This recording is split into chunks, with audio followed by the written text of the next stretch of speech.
बिस्मिल्लाहिर्रहमानिर्रहीम, अस्सलाम वालेकुम नाजरीन। मामला ये है कि मुल्क में एक बार फिर पाकिस्तान के डिफ़ॉल्ट होने की आवाज़ें उठ रही हैं और जैसे जैसे ये आवाज़ें उठ रही हैं हम ये देख रहे हैं कि अवाम के मसाइल भी उसी तरह बढ़ते चले जा रहे हैं।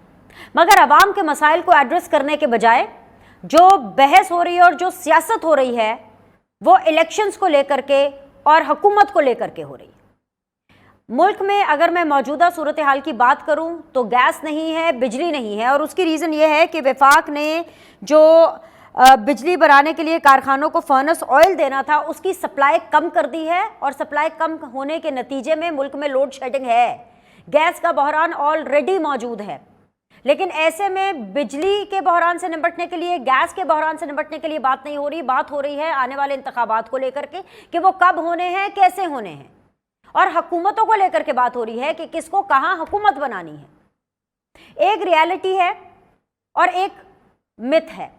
रियलिटी ये है कि पाकिस्तान डिफॉल्ट नहीं हो रहा, लेकिन मिथ ये है और परसेप्शन जो बनाने की कोशिश की जा रही है वो ये की जा रही है कि मुल्क डिफॉल्ट हो रहा है। यहां तक कि शबर जैदी जैसे माहिर मईशियात भी ये कह रहे हैं कि मुल्क का कौमी खजाना खाली है, हमारे पास अगले कर्ज की अदायगी के पैसे नहीं हैं और अगर कर्ज अदा नहीं किया तो मुल्क डिफॉल्ट हो जाएगा। तो फिर बड़ा सवाल उठता है कि अगर हकीकत में मुल्क डिफॉल्ट नहीं हो रहा और ये सब परसेप्शन है तो फिर ये परसेप्शन क्यों बनाया जा रहा है? क्या परसेप्शन सिर्फ इसलिए बनाया जा रहा है कि इंतखाबात से बचा जा सके? क्या परसेप्शन इसलिए बनाया जा रहा है क्योंकि शहबाज शरीफ को और मौजूदा हुकूमत को 5 साल मजीद और चाहिए? क्या परसेप्शन सिर्फ इसीलिए बनाया जा रहा है कि इंतखाबात ना हो या इमरान खान की मांग पर इंतखाबात ना हो? ये तमाम तर वो सवालात हैं जो हम आज की नशिस्त में पूछने की कोशिश करेंगे। लेकिन उससे भी बड़ा सवाल ये है कि अगर इंतखाबात भी नहीं कराने और अगर हुकूमत ने अपनी परफॉर्मेंस भी ये रखनी है जो कि इस टाइम पर, मौजूदा टाइम पर हुकूमत की परफॉर्मेंस ज़ीरो है, तो मामला आगे चलेगा कैसे? मुल्क आगे बढ़ेगा कैसे? अवाम की सुनेगा कौन? यही जवाब जानने की कोशिश करेंगे। आज के पैनलिस्ट आपके सामने रख देती हूँ। मुझे ज्वाइन करें जी जमशेद इकबाल चीमा साहब, पाकिस्तान तहरीक इंसाफ से उनका ताल्लुक है, अस्सलाम वालेकुम, खुश आमदीद। मुझे ज्वाइन करें जी कैसर शेख साहब, PMLN से उनका ताल्लुक है, अस्सलाम वालेकुम, खुश आमदीद। अब से थोड़ी देर में मुझे सलमान आबिद साहब भी ज्वाइन करेंगे, एनालिस्ट हैं और इंडिपेंडेंट राय रखते हैं और इंडिपेंडेंट तज्जिया भी हमें देंगे। तीनों मेहमानों को खुश आमदीद, अस्सलाम वालेकुम, बहुत बहुत शुक्रिया ज्वाइन करने के लिए। सबसे पहले मैं आगाज़ करना चाहूँगी कैसर शेख साहब आपसे, क्योंकि आप हुकूमत में हैं और आज का शो ज़रा हुकूमत सेंट्रिक ही है। इसलिए नहीं कि आप लोग को मज़ीद 5 साल चाहिए, इसलिए नहीं कि आपकी परफॉर्मेंस बहुत कमाल जा रही है, इसलिए क्योंकि परफॉर्मेंस ठीक नहीं जा रही है। एहसन इकबाल साहब जो है सेक्रेटरी जनरल भी हैं पार्टी के, वो ये कह रहे थे कि भाई IMF की कुछ शराइत नाकाबिले बर्दाश्त हैं। तो मुझे आपको याद कराना पड़ेगा कि जब इसहाक डार साहब आ रहे थे और जब आ चुके थे, जब उन्होंने अपना ओहदा संभाला, तो वो ये कह रहे थे कि वो इस IMF की जो मुतालबात है उनको मनोअन तस्लीम नहीं करेंगे, उनको डील करना आता है IMF से। इस तरह से डील करेगी यह हुकूमत IMF से? बिस्मिल्लाहिर्रहमानिर्रहीम। बिनेश, आपने बड़े पर्टिनेंट, बड़े अहम नुक्ते उठाए हैं। देखिए, पहले तो हमें ये समझना पड़ेगा 12 मई 2022 को हमारी हुकूमत को आए हुए 1 महीना हुआ था। मैंने 25 मिनट की कौमी असम्बली में तकरीर की कि हमारा मुल्क बहुत बड़ा, ये मैं 1 महीने बाद की बात कर रहा हूँ, जबकि मिफ्ता इस्माइल को सिर्फ 15-20 दिन हुए थे आए हुए। मैंने कहा कि ये मामला ऐसा बहुत ही नाजुक है, हम बड़ी तकलीफ़ में हैं और हम सब को मिल के बैठना पड़ेगा। और एक डॉक्टर मिफ्ता नहीं, डॉक्टरों का पूरा बोर्ड बैठा के ये मामले को हल करना पड़ेगा। हमारी मुश्किल वेंटिलेटर पे है और आज से नहीं है, ये पिछले काफ़ी अरसे से हम वेंटिलेटर पे हैं और हम कोशिश कर रहे हैं कि मरीज़ बच जाए। अब मुझे ये बताइए कि एक तरफ मरीज़ का ये हालत हो तो उसके लवाकिन की तो ख्वाहिश होनी चाहिए कि अच्छे से अच्छा डॉक्टर हो, अच्छे से अच्छा कोई राय हो या दुआ करें किसी से, क्योंकि ये मुल्क बच जाए, मुल्क की मईशत बच जाए। हम उसकी बजाय उस मरीज़ के निकाह की या उसकी शादी के तारीख़ें मुकर्रर करने लग जाएँ। कैसे शेख साहब, लेकिन डॉक्टर को इलाज करते हुए भी तो नजर आना चाहिए ना, इलाज भी तो होता दिखाई देना चाहिए ना। डॉक्टर दवा दे रहा है ना इलाज कर रहा है, ये कैसे डॉक्टर ले आए आप? वही मैं वही बात, आप मेरी अगर बात 2 मिनट सुन लेंगी ना तो उसके बाद बेशक आप सवाल कर लीजिएगा। मुझे मेरे बात ये हो रही है कि हम सबको, कोई इलाज नहीं है उसका। इलाज देखिए, इलाज क्या है, मतलब इलाज ये था कि हम ज़्यादा से ज़्यादा कर्ज़ ले लें। अगर कर्ज़े ले लें हमारी अपोजिशन हमारी मुखालफत करेगी। ये था कि हम जो नेशनलाइज यूनिट हैं उसको प्राइवेटाइज कर दें, वो करें तो दूसरे स्ट्राइकिंग शुरू कर देते हैं। ये इलाज था कि हम ज़्यादा से ज़्यादा टैक्स लगाएं जो IMF का मुतालबा है, और कोई भी आएगा वो लगाए, लेकिन अगर टैक्स लगाएं तो महंगाई होगी और वो अपोजिशन शुरू हो जाएगी। ये वक्त वो है कि हम सब ने मिल के मुल्क बचाना है। मुल्क तो बड़ी मुश्किल में है। सब शबर ज़ैदी भी सही कह रहा है, मैं भी गलत आपसे नहीं कर रहा। जो भी वज़ीर ख़जाना आए ना पाकिस्तान का, मुझे ये बता दें, छोटी सी बात, इलेक्टेड बंदा हमें मिलता ही नहीं है। क्या पाकिस्तान में कोई जो पब्लिक का बंदा हो, को पब्लिक का वज़ीर ख़जाना बन जाए? पिछले 35 साल में 6 महीने नवीद कमर जो कौमी असम्बली के मेंबर थे और 6 महीने असद उमर, बाकी 34 साल तो बाहर से आए हुए लोगों को आपने वज़ारत ख़जाना दिया। उन्हीं लोगों ने हमारे मुल्क को इस हालत में पहुँचाया। अभी भी हमें एक्सपर्ट वही मिलते हैं, वही हफीज़ शेख आते हैं चले जाते हैं, वही सारे वर्ल्ड बैंक से और रज़ा बाकर आए, उन्होंने अमीर आदमियों को 450 अरब रुपए का कर्जा 0% पे दे दिया। अब बात कोई एक नहीं है, ये नहीं कि हमसे कोई संभल रहा। जब तक हम सब मिल के, कोई भी हुकूमत चाहे अगला इलेक्शन करा ले, और मैं थोड़ी और बात करना चाह रहा हूँ, हमारे आइन में है कि 3 महीने की इंटरिम हुकूमत बनेगी। शायद आइन के बनाने वालों ने ये गौर नहीं किया आज के हालात का। 3 महीने इस वक्त इंटरिम गवर्नमेंट हम अफोर्ड नहीं कर सकते। अगर इलेक्शन की तरफ जाते हैं, IMF तो एक एक हफ्ता हमारा इस वक्त मुश्किल हो रही। मैं बिजनेस में बैठा हूँ, LCs खुल नहीं रहे या कम खुल रहे हैं, रॉ मटेरियल्स के या फिनिश प्रोडक्ट के, मशीनरी के तो बिल्कुल ही नहीं खुल रहे। लोग शहबाज शरीफ साहब ने डॉक्टर साहब से पूछा है, आप लोग की पार्टी की कोई मीटिंग हुई है, कोई डॉक्टर साहब से पूछगछ की गई है कि भाई इतनी मुश्किल शराइतें IMF लगा रहा है, आप कैसे IMF के साथ डील कर रहे हैं? आपके पास तो 25 साल का तजुर्बा है IMF के साथ डील करने का। डॉलर इसाक डार साहब कह रहे थे कि 200 से नीचे ले आएंगे, डॉलर 250 से ऊपर चला गया। मैं आपको सुनवा देती हूँ कि डॉक्टर साहब क्या कह रहे थे, मुझे इसको रिस्पॉन्ड कीजिए जरा, सुनवाइए जी। इसाक डार साहब क्या फरमाया करते थे, क्या वादा लेकर के आए थे? ये हम अपनी जो नेशनल ड्यूटी अदा नहीं कर रहे, जो भी इसमें है, मुझे उनके अफसोस है। उन्होंने अच्छा काम शुरू किया था, अब उन्होंने उल्टा चल रहे हैं। ओ भाई, अगर आपको फॉरेन एक्सचेंज रिजर्व की कोई परेशानी है तो मैं आपको अश्योर कर रहा हूँ ना कि कोई मसला नहीं होगा। तो पहले आप उनको, आप मुझे माजी को देख रहे, क्या मैंने आपको कोई अश्योरेंस दिया वो मैंने वो डिसऑन की हो या उसको अमल ना किया हो? तो ये बिल्कुल आर्टिफिशियल है। इसका 200 से नीचे इसका सही मुकाम है और इंशाल्लाह 200 से नीचे आएगा ही। जी शेख साहब, किधर गई डॉक्टर साहब की एश्योरेंस? 8 महीने हो गए डॉक्टर साहब को आए हुए ऑलमोस्ट। जी मेरी बात सुनिए, 8 महीने तो नहीं हुए, डॉक्टर साहब को तो 3 महीने भी नहीं हुए। चले, आपकी हुकूमत को तो 8 महीने हो गए। चलें जी, मेरी बात, आई स्टैंड करेक्ट। मेरी बात सुनिए, मेरी बात सुनिए। 20 साल से मैं कारोबारी बिजनेस कम्युनिटी का इलेक्शन लड़ रहा हूँ और हाईएस्ट वोट ले रहा हूँ कराची से। मेरा बेटा लाहौर से मैं कराची का प्रेसिडेंट बना बिजनेस कम्युनिटी के वोटों से। लाहौर में मेरा बेटा Lahore chamber of commerce industry का प्रेसिडेंट बना मरहूम। मेरा फर्स्ट कज़न फैसलाबाद में चैम्बर ऑफ कॉमर्स, हम लोग। लेकिन जब मैंने ये देखा, आप डॉक्टर साहब की पूछ, मैं बताना चाह रहा हूँ, जब मैंने देखा कि हमारे चैम्बरों की कोई नहीं सुनता, जो हम बातें करते हैं कारोबारी लोग उनमें आके सुनवाई नहीं होती, तो मैंने कहा ग्रास रूट पे जाऊँ। अब 30 साल से मैंने 6 इलेक्शन कंटेस्ट किए और 7वां इलेक्शन लड़ने जा रहा हूँ। मेरा ये ख्वाहिश थी, मैं डॉक्टर महबूब हक साहब के बड़े करीब था, मेरी ख्वाहिश थी कि मैं मुल्क में छोटा मोटा कंट्रीब्यूट करूँ। हाल ये है कि 50 साल की इस ख्वाहिश के बावजूद मैं एक कामा फुल स्टॉप भी कुछ नहीं कर सकता। ये चंद लोग हैं पाकिस्तान में, 6-7 लोग हैं जो सारी मुईशत को बैठ के, चाहे उधर से हो, चाहे इधर से हो, चाहे किसी पार्टी के हो, इनके पास वही लोग आते हैं जो वर्ल्ड बैंक बनाता है। अब रज़ा बाकर साहब ने उठा के अमीरों को तोहफा दे दिया और आज इमरान खान का मौक़िफ़ आ गया। मैं वापस आपकी तरफ आऊंगी। मेरा मौक़िफ़ ये है कि डार साहब देखिए, जब तक हम मशवरा, हम किस लिए आते हैं असेंबलियों में? हम लोगों के वादा करके आते हैं। अगर हम अपना पॉइंट ऑफ व्यू नहीं दे सकते, मैं स्टैंडिंग कमेटी फाइनेंस का चेयरमैन हूँ, इस वक्त चेयरमैन हूँ, और मुस्लिम लीग का बिजनेस एंड कॉमर्स विंग का सदर हूँ। अब मेरी पार्टी मीटिंग ही नहीं होती। आप जो मेरे से सवाल पूछ रही थी, मैं वही जवाब दे रहा हूं। जब तक मिलजुल के अपनी पार्टी भी और तमाम पार्टियां ठीक है, कैसे शेख साहब आपका पॉइंट आ गया, मैं आपके लिए भी आवाज उठाती हूं, मैं आवाम के लिए भी आवाज उठा रही हूं। अब मैं प्रोग्राम में आपके लिए भी आवाज उठाऊंगी कि खुदा का वास्ता है हुकूमतों, अपने लोगों से तो मशवरा कर लो। अब हम चाहते हैं कि कुछ करने के लिए सर आप फिक्र ना करें, हम मीडिया वर्ग के लिए आवाज उठाते हैं। 50 साल तो हो गए, 50 साल 50 जमशेद साल तो साहब, मुझे हो गए कहते ठीक है, नहीं हुआ चले उसका पीटीआई की तो सुन ले। जमशेद भाई अस्सलाम वालेकुम, बहुत बहुत शुक्रिया जमशेद भाई ज्वाइन करने के लिए। मैं जमशेद भाई क्या कहूँ आपसे, मतलब मेरा भी दिल था कि आज आप मेरे शो पर आए, आपसे कोई अच्छी बातें करूँ, लेकिन नहीं, आपके लिए भी मेरे पास बुरी खबरें हैं। क्या क्या बुरी खबरें हैं, कहाँ से शुरू करूँ, क्योंकि आपके आने वाला वक्त जो है वो मुझे सिर्फ और सिर्फ सफाइयाँ देते हुए, एक्सप्लेनेशंस देते हुए नजर आ रहा है पीटीआई का। कभी पीटीआई अपने गुनाहों को छुपाने की बात करेगी कि गुनाह को दबा देना चाहिए, उसके ऊपर पर्दा डालना चाहिए। कभी जो पाकिस्तान तहरीक इंसाफ है वो आईएसआई से करप्शन के हवाले से इन्वेस्टिगेशन कराने का मुतालबा करती हुई नजर आएगी। कभी आप जो है नए इंतखाबात के लिए जो है दुहाइयाँ देते हुए नजर आएंगे। और सर, नए इंतखाबात तो छोड़े, मुल्क के हालात ये हैं और आपकी परफॉर्मेंस ये है कि इलेक्शंस अपनी मर्जी के वक्त के हिसाब से तो छोड़िए, जो इस्लामाबाद के अंदर जो बल्दियाती इंतखाबात होने थे अब वो कैंसिल हो गए हैं, आप तो वो नहीं करवा पाए। जमशेद इकबाल चीमा साहब, जनरल इलेक्शन को तो भूल जाइए।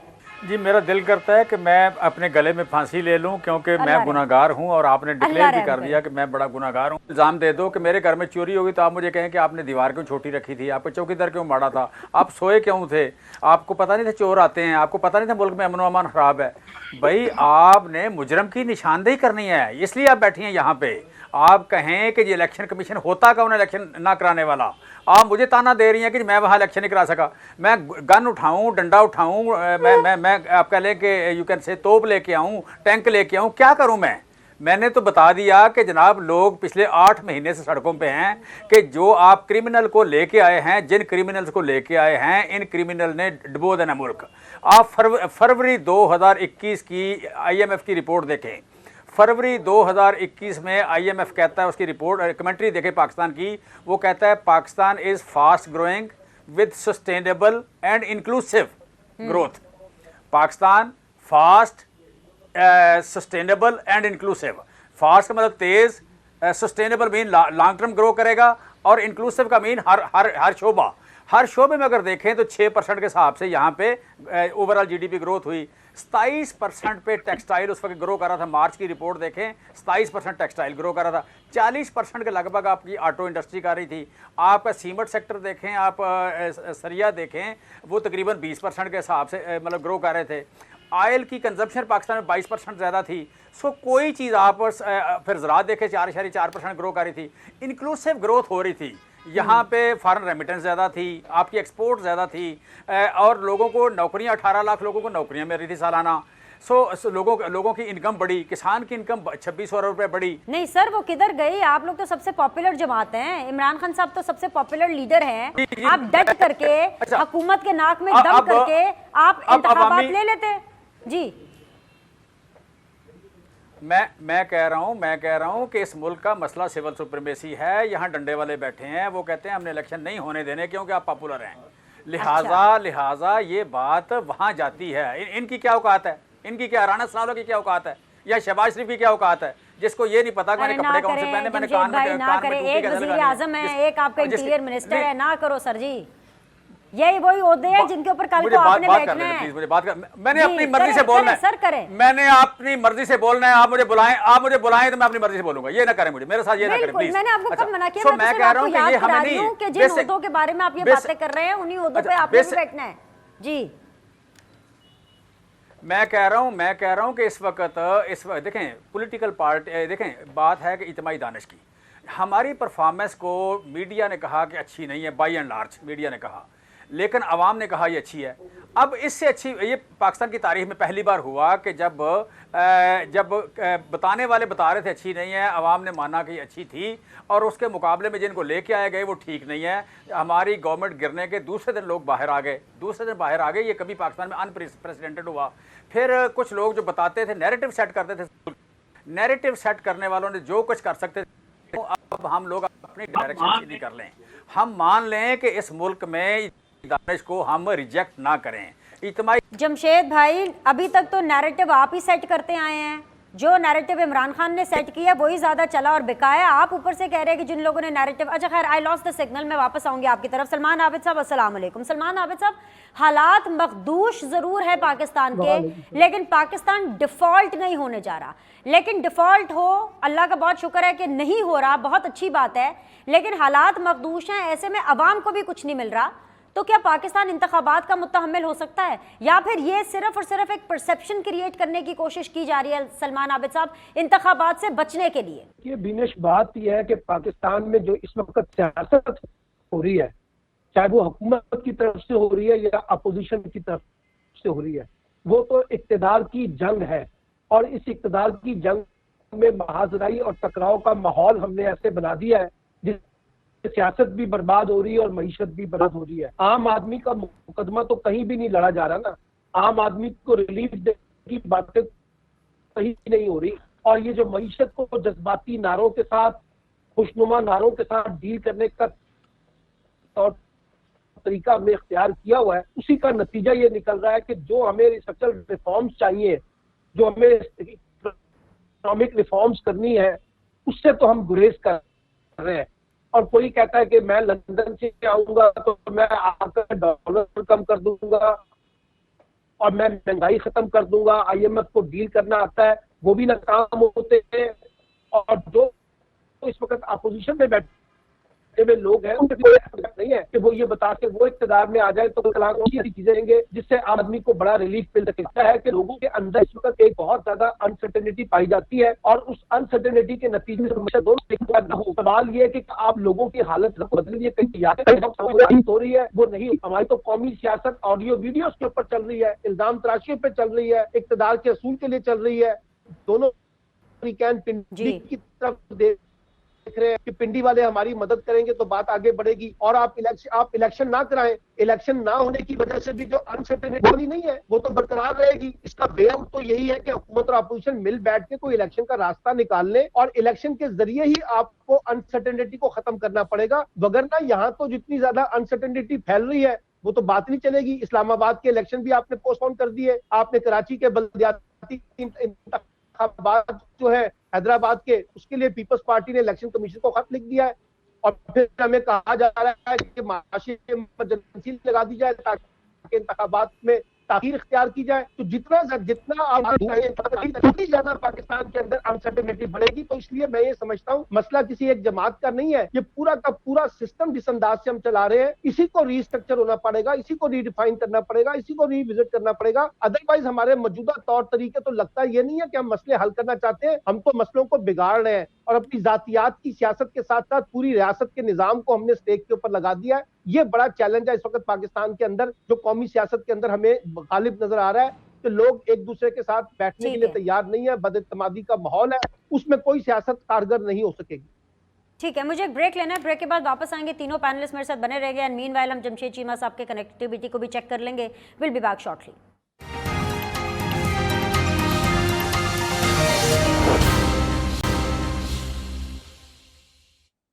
ब्रेक के बाद आप लोग को खुशामदीद कहते हैं। आप देख रहे हैं सीधी बात बीनर सलीम के साथ, और आज सीधी बात जोन में मुझे ज्वाइन किया हुआ है कैसर शेख साहब ने PMLN से, जमशेद चीमा साहब ने पाकिस्तान तहरीक इंसाफ से, एंड सलमान आबिद साहब इंडिपेंडेंट जर्नलिस्ट एनालिस्ट मेरे साथ मौजूद हैं। कैसर शेख साहब, शहबाज शरीफ साहब तो अगले 5 साल भी मांग रहे हैं, जैसे आपने rightly said in the first segment, आपने फरमाया कि मुल्क मखदूश सूरत हाल से गुजर रहा है। ठीक है, डिफॉल्ट नहीं हो रहा, सच्चाई यही है, लेकिन मखदूश सूरत हाल से तो गुजर रहा है। ऐसे में आप लोगों की परफॉर्मेंस भी माशाल्लाह क्या ही कहें उसके बारे में। क्या आप लोग अपनी परफॉर्मेंस से सेटिस्फाइड हैं, या शहबाज शरीफ साहब ने ऐसे कौन से कारनामे कर दिए हैं जिसकी वजह से वो मजीद अगले 5 साल भी हुकूमत मांग रहे हैं? आटा तो आप लोग दे नहीं पा रहे हैं, आटा फिर महंगा हो गया। मैं आपको सुनवा देती हूँ कि जब शहबाज शरीफ साहब 8 महीने पहले नए आए थे तो वो आटे से रिलेटेड, आवाम को डिलीवर करने से रिलेटेड क्या फरमाते थे, पहले सुन लीजिए फिर इसके ऊपर कॉमेंट कीजिएगा। करूंगा चीफ मिनिस्टर साहब से कि यही कीमत रखें, नहीं रखेंगे तो फिर मैं अपने कपड़े बेचूंगा और आपको मैं आटा मुहैया करूंगा। शेख साहब कपड़े ना बेचें, बस खुदा दा वास्ता जी आटा दे दे। बीनेश आप दुरुस्त कह रही हैं, महंगाई बहुत बढ़ रही है और कीमतें जो है ऊपर हो रही हैं और मईशत बड़ी तकलीफ दे मराइल से गुजर रही। लेकिन मैं आपको बताऊं जमशेद इकबाल, मैं हकीकत आपको बयान कर रहा हूं और मुख्तसर बात कर रहा हूं। जमशेद इकबाल चीमा साहब सिर्फ एग्जैजरेट कर रहे हैं। देखिए इन्हीं के ज़माने में, इन्हीं के दौर में, इन्हीं के अपने FBR के चेयरमैन शब्बर जैदी ने कहा था कि मईशत हमारी जो है डिफ़ॉल्ट हो गई है। उन्होंने कहा था, उन रिकॉर्ड है, इन्हीं के दौर में कहा था ना, आज से 8 महीने 1 साल पहले कहा था। तो वो फर्गूसन जो चार्टर अकाउंटेंट पाकिस्तान की सब वो अब भी कह नहीं, मैं कह रहा हूँ कि हमारे वक्त की नहीं, ये पहले की भी यही हालत है। मैं बात ये करना चाह रहा हूँ, वो अभी भी कह रहे हैं, पहले भी कह रहे थे, वो सही कह रहे हैं, गलत नहीं कह रहे कि हमारे हालात बड़े मखदूश हैं। लेकिन बात समझने की ये है कि ये जमशेद इकबाल चीमा मानने को तैयार नहीं। ये अब कह रहे हैं 6% हमारा शरह नमू था, बिल्कुल था जब आखिर साल था ना 6% था, लेकिन इन्होंने 3.5 साल गुजारे हैं। इनकी एवरेज 3.2% रही है। इतनी हमारी 2-2.5% तो आबादी बढ़ रही है। 3.5 साल हमने ज़ाया कर दिए।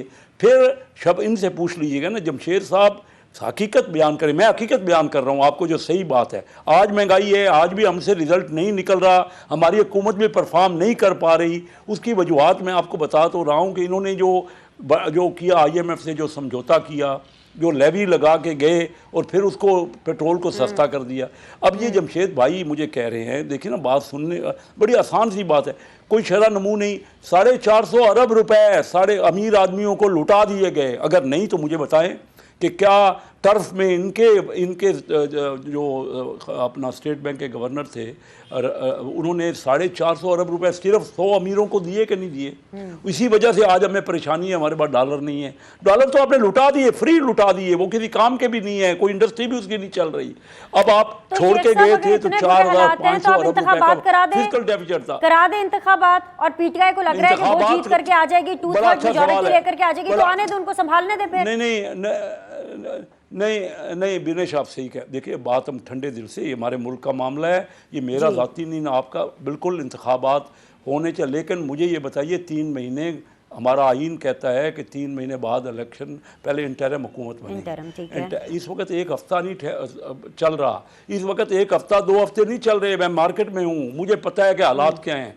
इंटर बैंक तो 226 आज का है, लेकिन 255 में डॉलर अवेलेबल नहीं है। तमाम चीज़ों की रेट 255 के मुकाबले में हो गया है। दिन ब दिन बैंकों में प्रेशर बढ़ रहा है। 3 महीने की इंटरिम हुकूमत हम नहीं संभाल सकते। अब मुझे नहीं पता कि आइन बनाने वालों के जहन में उस वक्त क्या था। IMF जो प्रेशर, IMF बात ही नहीं करेगी इंटरिम हुकूमत से। ये बता दें, आज बैठ जाए, हम इनको कह रहे हैं मिल बैठ जाएं, बैठ के हम कर लेते हैं, इलेक्शन भी पहले करवा लेते हैं। अब मुमकिन है, ये नहीं कहता मैं करवा लेंगे, मिल बुलेट के हर चीज़ हो सकती है मुल्क के मफाद में। आइए असेंबली आ जाएं, असेंबली से ये रूठ गए हैं। और रूठ क्यों गए हो भाई? आप हमारे भाई हो, चलो आप ज़्यादा हमसे बेहतर होंगे। आइए बैठिए मिलजुल के। मैं चेयरमैन हूँ नेशनल असेंबली की फाइनेंस कमेटी का। इनके 10 मेंबर हैं, इनके 10 मेंबर है। बस नहीं बात खत्म करके ये 10 मेंबर हैं, 21 में से 10 मेंबर फाइनेंस कमेटी में इनके हैं। आ जाए, मैं अपनी चेयरमैन शो भी कहता हूं कि इनके किसी बंदे को दे दें। मुल्क संभालो, मुल्क इस वक्त निकल रहा है, झगड़े बंद करिए। हमारी भी गलतियां, आपकी भी गलतियां।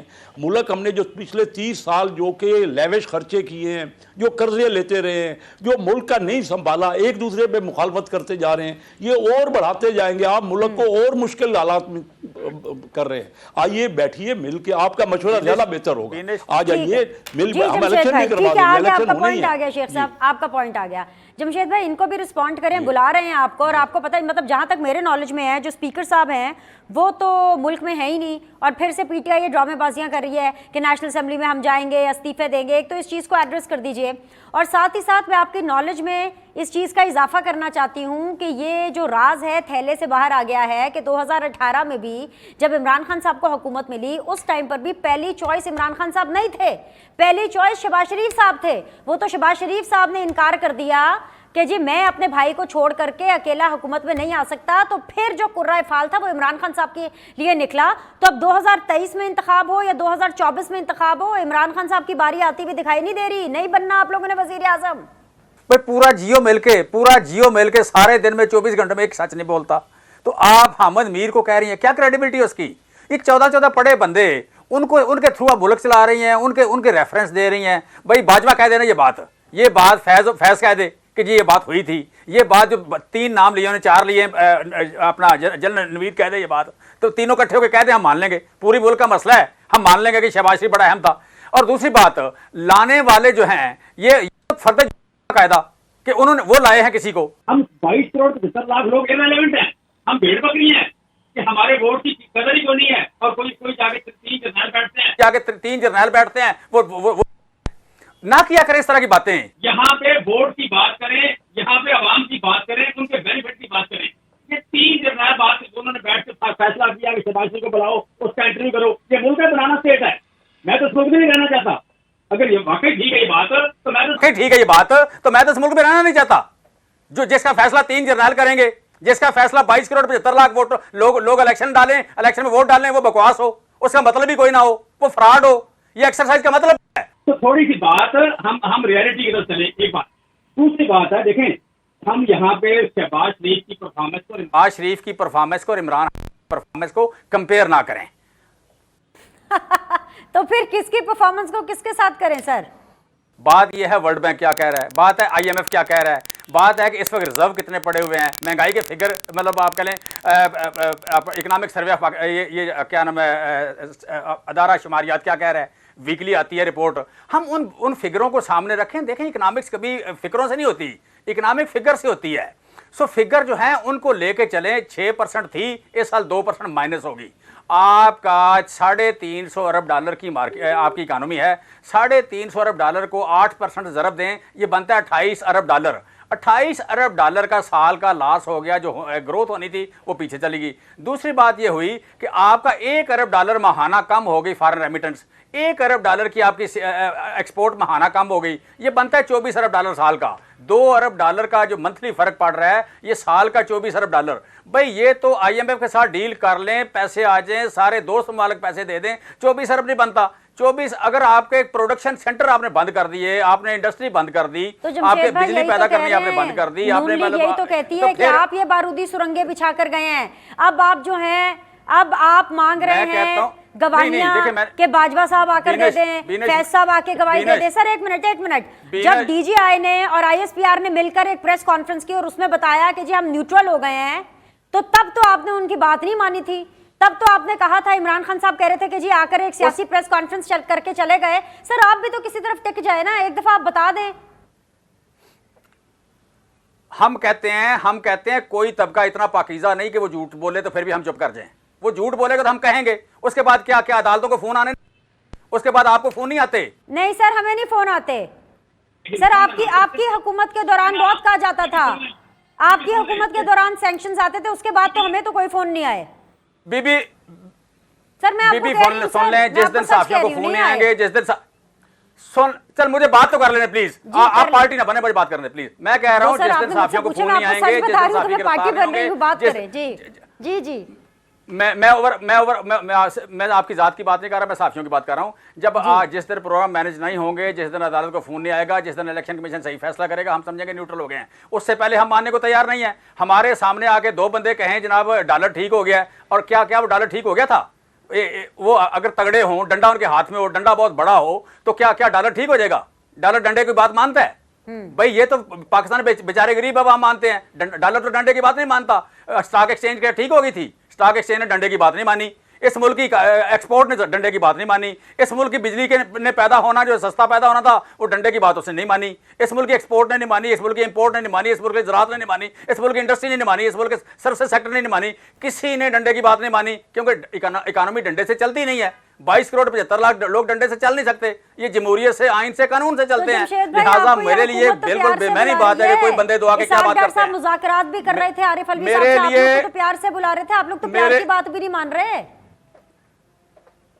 मेरे लिए ये बात बेमैनी है कि 2 बंदे आके क्या बात करते हैं। मेरे लिए मैनी ये है कि वो आगे सच्ची बात करें। सच्ची बात जिस दिन करेंगे मैं मान लूंगा, और जो कहेंगे वो कर लूंगा। ठीक है, मेरे लिए ये बात बिल्कुल बेमैनी है। ठीक है, एक छोटा सा ब्रेक लेते हैं। ब्रेक के बाद वापस आएंगे, सलमान आबिद साहब की तरफ जाएंगे और उनसे डिस्कशन समेटने की कोशिश करेंगे। We will back shortly.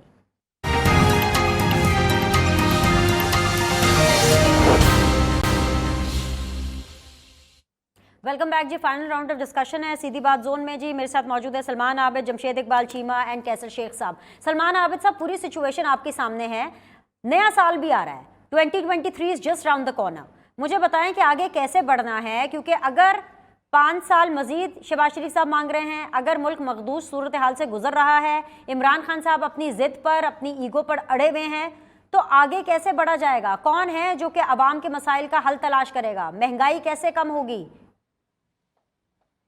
देखिए, इसका वे आउट तो यही है ना कि हुकूमत और अपोजिशन को मिल बैठ के कोई रास्ता निकालना होगा, ना सिर्फ इंतखाबात का बल्कि इंतखाब की शफाफियत का भी। और जब इंतखाबात हो जाए, इंतकाल इक़्तिदार हो जाए, तो फिर हमें एक इकोनॉमिक रोड मैप की तरफ बढ़ना होगा। और मैं आपको बताऊं कि हमें खास तौर पे जो मईशत जैसे मामला पर सियासत करने की बजाय इसको एक कौमी हसास मामला समझकर हुकूमत और अपोजिशन को उसके ऊपर एक लीड का रोल प्ले करना पड़ेगा। लेकिन अब सवाल यही है कि इस सारे मामले में 4 महीने बाद हो जाए, अल्टीमेट तो जाएंगे इंतखाबात में ही, और फिर इंतखाबात के नताइज जाहिर करेंगे कि उससे क्या चीज निकल कर सामने आती है, कौन सी हुकूमत सामने आती है। लेकिन दिलचस्प बात यह है कि हम तो सारी नजरें इस वक्त पिंडी वालों पे लगाए बैठे हैं।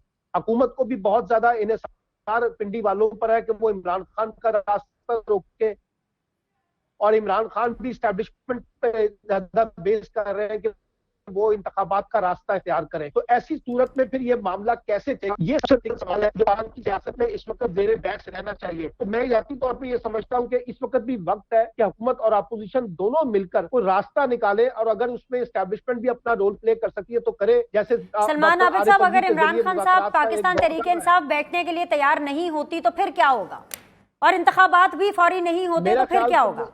Very quickly. देखिए, बात यह है कि ये तो हुकूमत के अपने अंदर भी लोग कह रहे हैं इमरान खान का सच कुछ चलना है। प्राइम मिनिस्टर भी कहते हैं कि उससे ज्यादा मैंने झूठा शख्स नहीं देखा। वजीर दाखिला रोज इमरान खान को धमकियां देते हैं। तो दोनों तरफ का माहौल ऐसा है ना, सिर्फ इमरान खान का मसला तो नहीं है कि वो बैठने के लिए तैयार नहीं है, वहां पर भी लोग बैठने के लिए तैयार नहीं है क्योंकि वो इमरान खान को अपने लिए बड़ा खतरा समझते हैं। तो अब इनको बिठाने वाले तो कोई और ही हो सकते हैं। पॉइंट लाउड एंड क्लियर है कि पाकिस्तान के लिए, पाकिस्तान की मौशी सूरत हाल के लिए तमाम फरीक़ैन को, तमाम स्टेक होल्डर्स को, और खासतौर पर तमाम पॉलिटिकल पार्टीज को इकट्ठे बैठना होगा। तीनों मेहमानों का बहुत बहुत शुक्रिया। आपके फीडबैक का इंतजार रहेगा। आप लोगों से कल मुलाकात करेंगे। देखते रहिए सीधी बात बीर सलीम के साथ।